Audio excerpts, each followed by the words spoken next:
Hello and welcome to Invisible Not Broken. This is Monica Michelle, and I had the absolute pleasure to interview Maggie Bushway, and she wrote an incredible book called Pearls, a memoir on childhood brain cancer and hope, which was also co-written or very much helped along by her father, Rob Bushway's vlogs.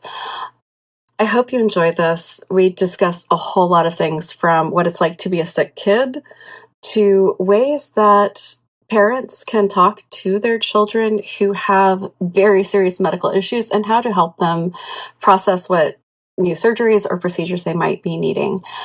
Um, I was a sick kid myself, so this was really helpful, and I hope that you all enjoy it. I hope that you also will go and follow Maggie on social media and help encourage her and her dad to start a podcast, because I think that would be amazing.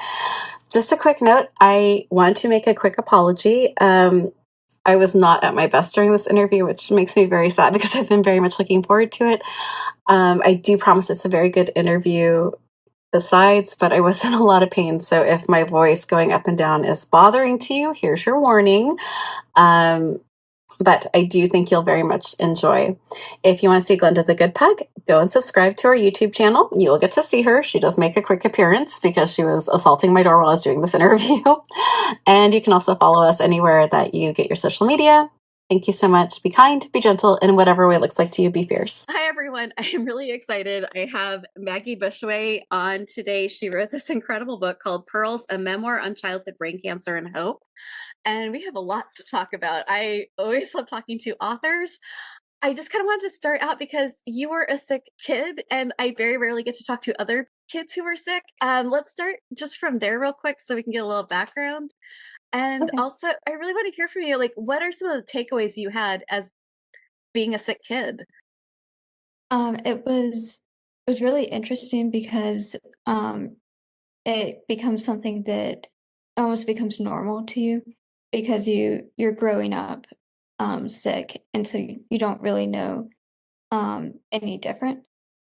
So I feel like a lot of other people looking in were more upset than I was. That's a really interesting point because how we react, like especially with like any parent or anyone who's watched kids, like the kid will like get hurt and they'll look to you to see what the reaction is. hmm So how were your parents able to do, like, what did your parents do that really helped you process it? Or is there things that they did that you're like, you know what, this would have been helpful, as you know, we have listeners who are probably on both sides of that. when I was about 10, and we were looking at surgeries to take out my right temporal lobe, amygdala, and hippocampus. um my parents, tried to explain that to me, and I didn't completely understand, but I remember thinking that's so cool that they're like including me in this, because a lot Yeah. before that, people were making decisions and I had no clue what was going on. So I remember thinking that that was really cool, and I felt so grown up to be a part of the decision. I I'm so happy you said that, and you're going to help so many people with that one thing. Is people forget that autonomy is such an important part, even hmm especially for children who have so little of it. Do you remember any way that it's like trying to explain hippocampus and surgery to a 7-year-old is a really complicated thing to do. Do you know how they use dolls, or were they just speaking as plainly with you as they could with words that you could understand? They were kind of speaking to me, saying, most of like the right side of your head. Okay. And you might, have trouble remembering things. You might have trouble processing emotions. It kind of like telling me the risks of it, but then also telling me the benefits. That it might stop my seizures and would like really improve my quality of life. So I didn't understand like the actual parts of the brain, but I understood what I would be losing and what I would be getting out of it. That's amazing. I love this because so many people just like tell a kid, like, I know it's good for you. I'm your parent. This is what we're doing. And even if that's true and that's what the end goal has to be for their safety, just feeling like you're a part of that conversation is so important. hmm How did that work with friends? Were you like, because, all of us with chronic illness, especially when we're like little kids and all of our friends Yeah. are super like running around being healthy. Like, how did you handle it? Did you mask a lot, or did you find ways to just be like, this is what I'm doing, this is what's happening? I would, I had like two very close friends. One of them, she liked to go with me to appointments and she liked to be very involved and, you know, um, up to date on what was going on. And so that was, amazing to have a friend who was like there with me for appointments. But I had another very close friend, who like her role in it was, she made me feel like I was a normal child. So we would just play and not talk about what was going on. And so both of those friends were amazing to have, because you need both. You need to be a child and you need to also have a friend, for going to chemo. That's your chef's kiss. That's exactly what you need. And can you Mhm. talk a little bit about? I have someone in my life, and I don't want to give any details because I don't want them to recognize themselves in this, but they have no ability to discuss anything other than their own life. And I love that. Whenever my life is falling apart or my health is like just bottomed out, I want to talk to that person because they just make me feel normal because they're the only people not asking. This is the only person in my life who's Yeah. not, how are you feeling today? Are you okay? What's going on? And it's almost calming. Can you tell me a little bit about that? Because I think I'm weird and everyone in my life thinks I'm weird for this, but I I really love completely get that, because when I'm having seizures, I'm conscious during them, and I have, basically the seizure hits the like anxiety part of the brain, and so anxiety will trigger it, but then also while you're having the seizure, it'll produce more anxiety, and so it's a cycle. So I sometimes call a friend and will tell them, please distract me. I just need to not think about having a seizure so that the loop will stop. It won't stop the seizure, but it'll, stop it from getting worse. So they'll, just like go on a tangent, talk about everything going on in their life, and it actually does help to I'm not glad to be know that it's caught not up just with me. seizures. Yeah. Do you have anything else that you use to pull yourself out of a loop? Um, I use like some sensory tools, like a weighted blanket, and being, completely by myself sometimes helps. Um, like taking out all the sensory input will sometimes help. That's really interesting. I don't know about you, but I'm on one side or the other. Either I need lots of sensory input to like get out of Mhm. the loop, or I need like zero, like the astronauts thing where they go into that Yeah. like water and the silent room. Like it's just very little in the in between. Hmm. Your father was a huge part of the book you wrote, and I was wondering Yeah. if you'd be willing to talk a little bit about this because I feel like he had his own coping mechanisms by creating that blog and writing. Yes. We kind of found out through this process that we will like work through things similarly through writing, because I could never express in words what I expressed in my book, or like, if I'm having a hard time talking through my emotions, which that's usually the case because of my brand image. So I will just write it out. Sometimes I have to, write out my feelings, and then just like have the other person read it, and then we can talk about it because I have such a hard time expressing it out loud. And so I express it through writing, and my dad processes through writing. And that was such a big contribution to the book.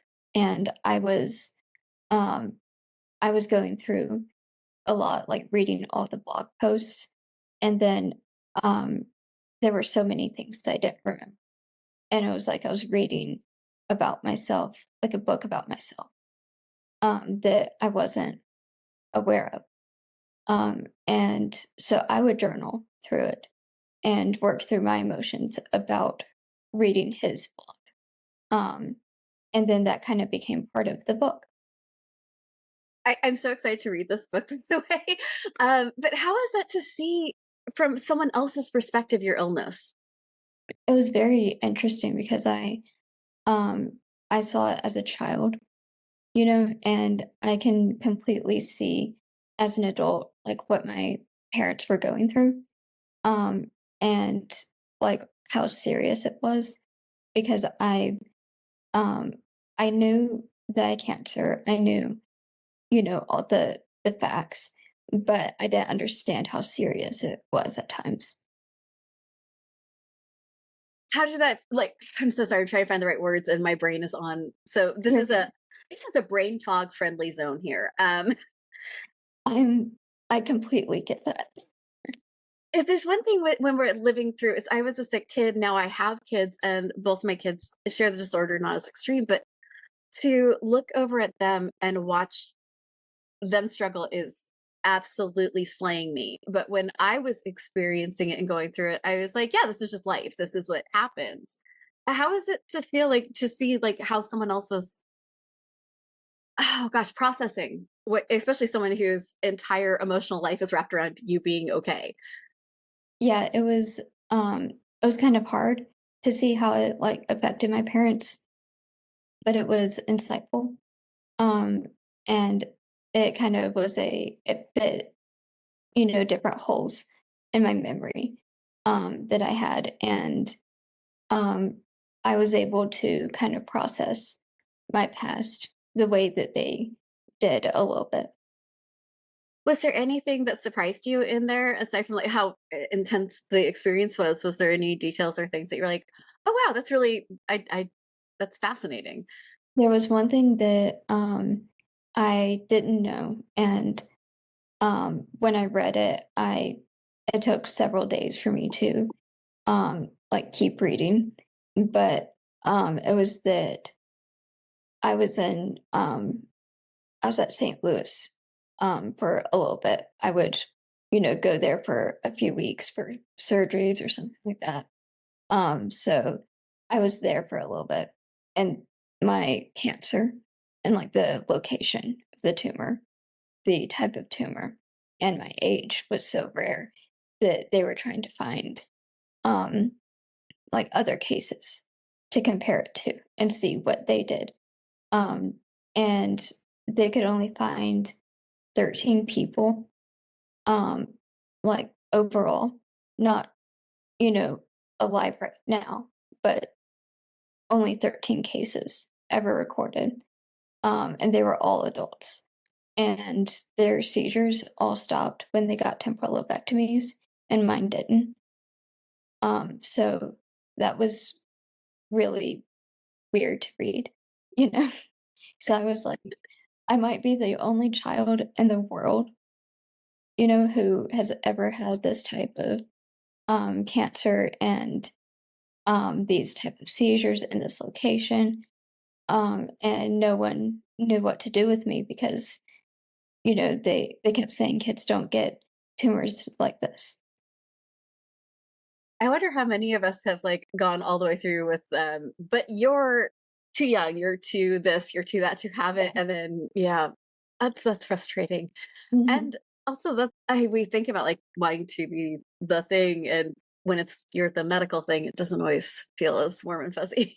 Yeah. When did you decide you're obviously very not very young, but you're young. When how did you decide this is the time I want to write my story? I think it was when I found my dad's blogs. So my grandma, we didn't know that she did this, but when I was sick, she would go to the library and print out my dad's blog posts. Not just read it like in her email, but actually print it out. She would print out several copies and like give them to different churches and ask them to pray. And then she would keep one for herself. And we didn't know she was keeping them. But after she died and we were going through her things, we found a huge box of every single blog post. And so I was able to go through them and read it. And it was just like mind blowing that I was able to write this book because she was, for some reason, printing off all these emails. Um, so that's how I got to, but um, when I was younger and I like wanted to be a writer, I always wanted to be a writer. And I started writing like a book when I was in chemo when I was 8.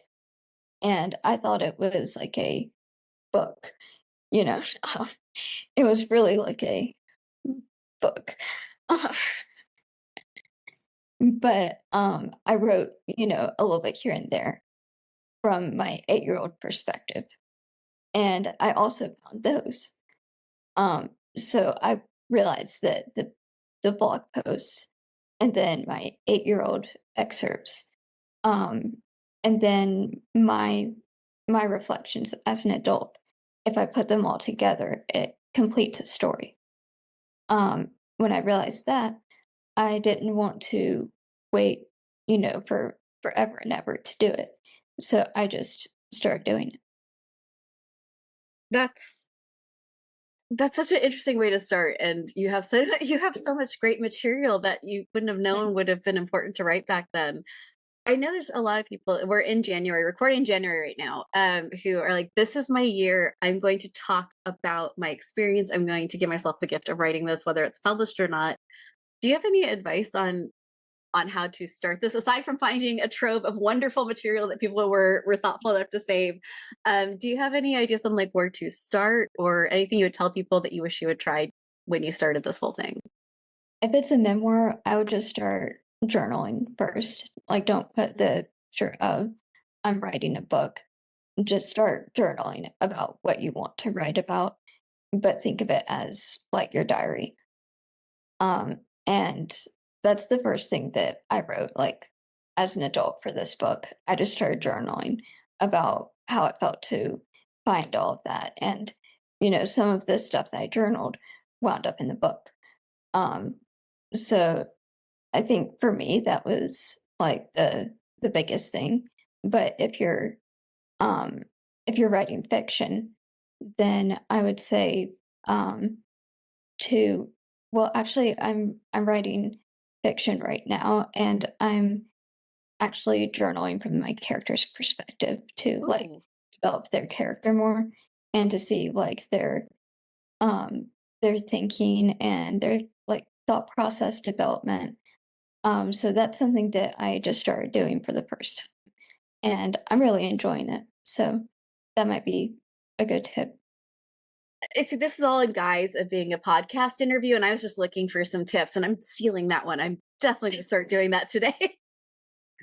Are Do you a you have writer too? I am. Yes, Awesome. I write fantasy because Cool. I am so tired of this body, and right now this place in existence and timeline I am stressed. So I'm going full fantasy because somehow Cthulhu and fairy and dark fairy seems less scary than this. So yeah, that. I get that.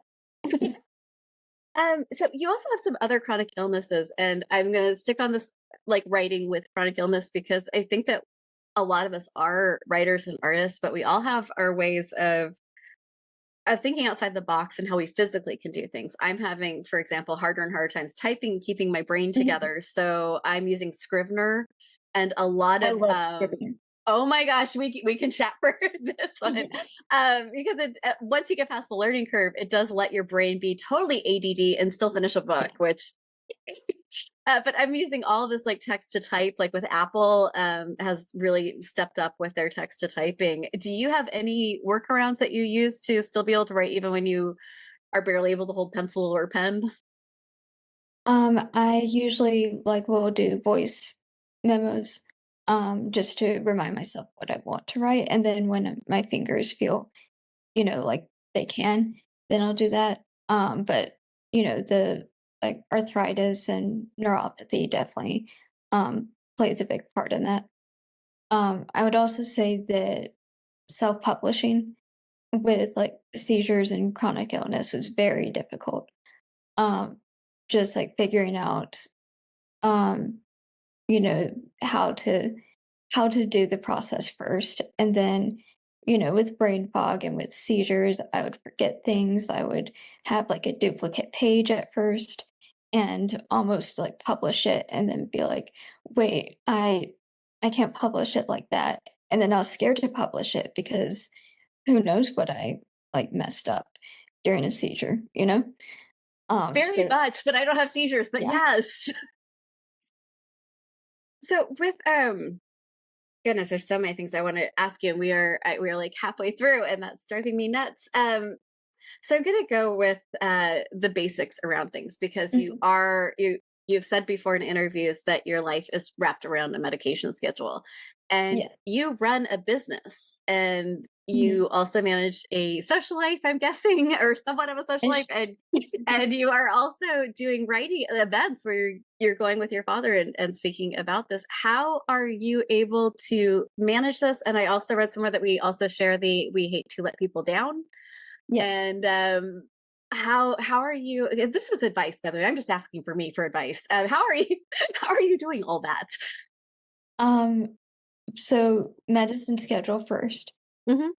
before anything. Um, I have a new seizure med that's in the middle of the day, and I'm having the hardest time remembering it. Um, so that's my first priority. And then I'll have days that if I manage social media for people, and so I'll have days where if I'm not feeling good, then I can just like schedule posts. Or like if I'm not feeling creative, then I can do things that I put off when I am putting like feeling creative. And so I kind of do it like that. And then I will do events just like with time in between to give myself a little bit of a break. And then That's I yeah. usually end up having almost having a seizure before an interview because of anxiety. Um, and so I've just kind of had to figure out how to deal with the anxiety of interviews. And I actually wasn't too anxious before this one. I kind of just like had to tell myself it is what it is. And I need to show people the realness of what I'm dealing with. I'm so glad you said that. In a world of social media where people are constantly playing characters of themselves Yeah. and showing vignettes of their life, that gets really dangerous. I'm And really especially, subconscious of my voice because I have Sjogren's syndrome, and so it dries out my throat when I'm talking a lot. And one of the interviews I did, I brought that up because I could tell it was really like raspy towards the end of it. And she told me like this is a chronic illness podcast that like it's totally expected. when you said your voice, it's something that just I don't know if you've ever read our reviews, but we had like a spate of like 2 years of 1-star reviews because apparently my voice literally gives migraines. And so I've gotten so self-conscious about my voice. And then very much like what you said, I realized like Mhm. whatever my voice is, and it goes higher with pain. Yeah. And I do a lot of nervous laughing when I'm in pain. That's just something that, that's real. And if we're constantly worried about how our voices sound, and if people are more concerned with like the aesthetics of our sound and the aesthetics of like whether we're getting things across perfectly or not, and not as concerned about the point of what we're saying, that's going to Right. be a them problem eventually. Like I can't change everything, and silencing people is not helpful. Mhm. So I wanted to talk about the weighted blanket because that's my joy and that's the only way I can sleep at night. Do you have like any other things that just like the calm down of it all? Because when you're running multiple things. You have Mhm. your business where you're doing graphic design, you're doing social media. I don't think people realize that writing the book and editing the book is probably not even close to the hardest part, especially when you're Yeah. self-publishing and it's all you. um, What's your management on this look like? Are you just writing the highs and the lows of your illness? Like I do better in the mornings, so we do interviews in the mornings. Do you figure out like your energy levels on pills, or is it more Yeah. of like a just vibe check? So, I have seizures like first thing in the morning. And I take all of my like really sedating meds at night. And they usually don't wear off until like the afternoon ish. So I cannot do anything in the morning. I schedule Well, we were on everything. different time periods, so this probably worked out okay. Yeah, like after 12, basically, is when I like start feeling like a human. So it like not having the morning time to do anything basically, kind of restricts me even more. But I am a night owl and I feel more creative at night. So I do all my creative things at night. And then during the day, we'll kind of do things that are like less creative or that, um, they're for a client or something. I do that during the afternoon. And for a social life, I'm just curious, like how you decide when and where to, if you still have chronic illness that you are currently handling and dealing with. Um, do you disclose early with friends and dating, or is that something that they earn from you? Or So um, I don't really have like a lot of local friends. My friends are long distance. So we will talk like late at night. I have a friend who also does social media management and we'll make graphics together. Um, and I have a friend in Colorado, and we'll talk a lot too, but mostly, at night. And we'll kind of work while we're doing things. Um, and then I try to like, do social things. I have like a coffee shop that I go to a lot, and just, become friends with the people there. And, I go to church and stuff. So my social life isn't huge right now, but I kind of work it into work. I very much feel that. This well, actually, no, you get to see a forest behind you. I'm in my bedroom, where I'm I at get like 80% of my life, and Mhm. I guess I grew into my illness because when I was younger, it was like, oh, this is horrible. You're at home all the time, and now that I'm Yeah. almost 50, people are like, that's great. You're home all the time. It's like, Yep. yeah, I'm not sure how I feel about that, but I have well, I'll show you.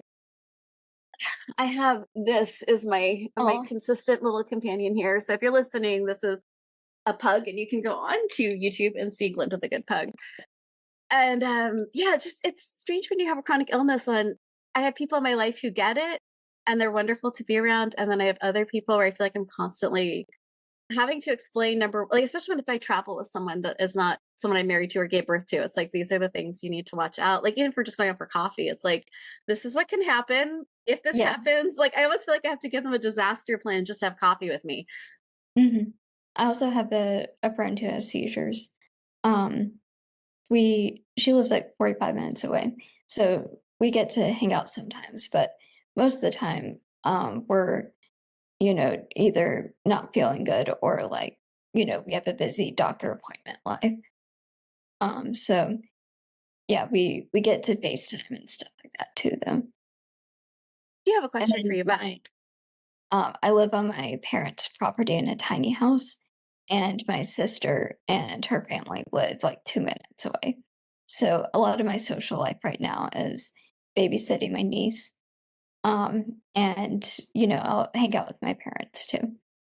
That's awesome. I'm so curious about the tiny house. Someday I would love a video tour. I am obsessed with tiny houses. That's amazing. I do have a quick question for you Yeah. about because ADD, my brain's like all over the place. When you're writing journaling through your character's perspective, hmm I'm having trouble with my own writing right now because I have a chronically ill character and I've never written that before and I'm having trouble. I was curious if when you're journaling through your character, are you more free with who you are and your own experiences than if you're journaling for yourself? My character is like has a little bit of my personality, but you know, kind of completely different situation. So because I'm switching from memoir to fiction, I am kind of having trouble, like, keeping my character outside of, this like dark comedy thing. So I'm definitely like struggling with that, but I'm I write down a lot of like her characteristics and like what kinds of things she would say, and then I can reference that when I'm like journaling. That's really interesting. Are you finding I'm just kind of curious about like journaling through a character's perspective, and Mhm. I'm wondering like how much of your like because I have a lot of stuff with chronic illness I don't want to say out loud, especially around my children and my husband because I don't want them to Yeah. be worried. I'm just wondering if that's something that like if anything that would surprise you would come out in journaling through your character about yourself. Not necessarily Um, about chronic pain or chronic illness. I'm just curious if there's things you learn about yourself when you're journaling from your character's perspective. Sometimes, like sometimes they'll, if I'm having a rough day, then a little bit of mine will start to come out, and I'm like, no, I can journal later. Like this is Erin's time. Um, Oh, I love that. yeah, That's really cool. I'll like start to journal, Maggie, and then I'm like, no, it's Erin. I swear sometimes I feel like there's like two separate worlds I live in. It's like the world that I'm writing over here, Yeah, and then like I'm like, is that a personality disorder? Like, wait, I when don't does know, but psychologists have an issue? It's because sorry, that was neither here nor there, but I do find it funny. yeah, my book is set, in our world, but it's completely set in a funeral home.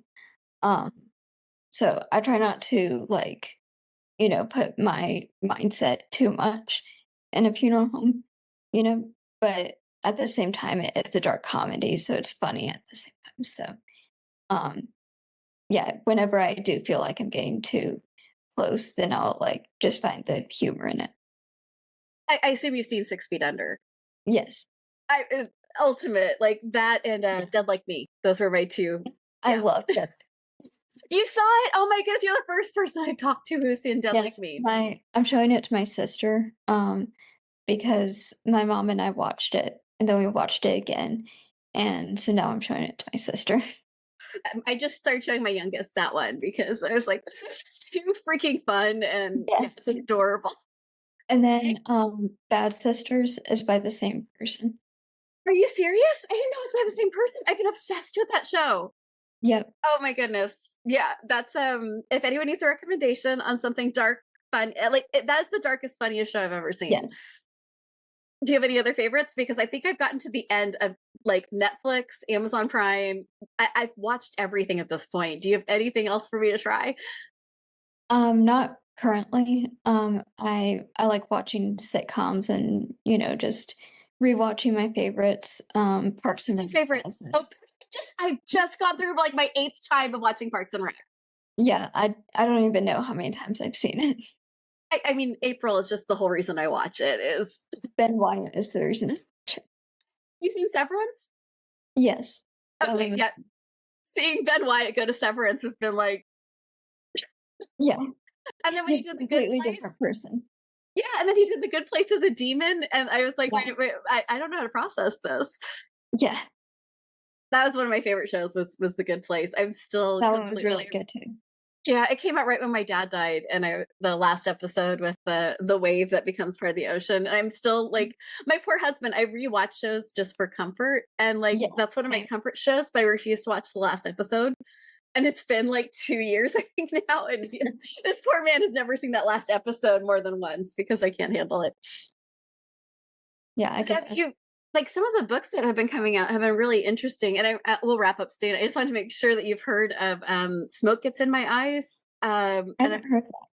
got a blank on her name. But if you love like, or if you're interested at all in like funeral industry and death and dark humor, she's really famous on like all the social media platforms because she's very much advocating for more sustainable death practices.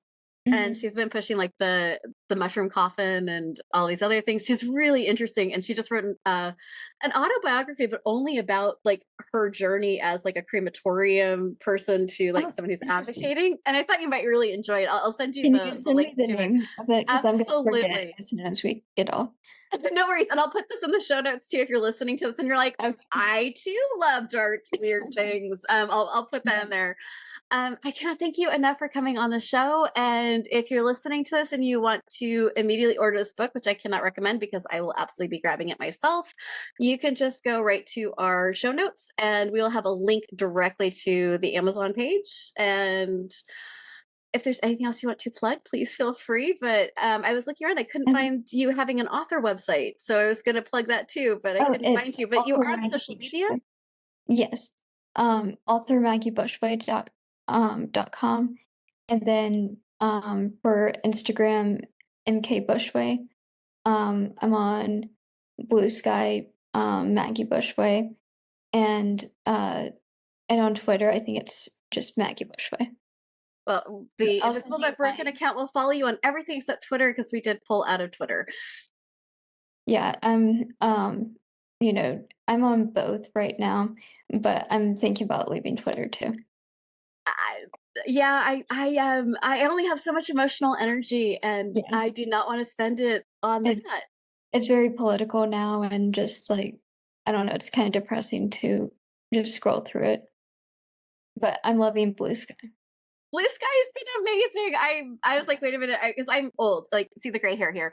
I remember when social media started, and that feels like that sort of vibe when social media started. Yeah.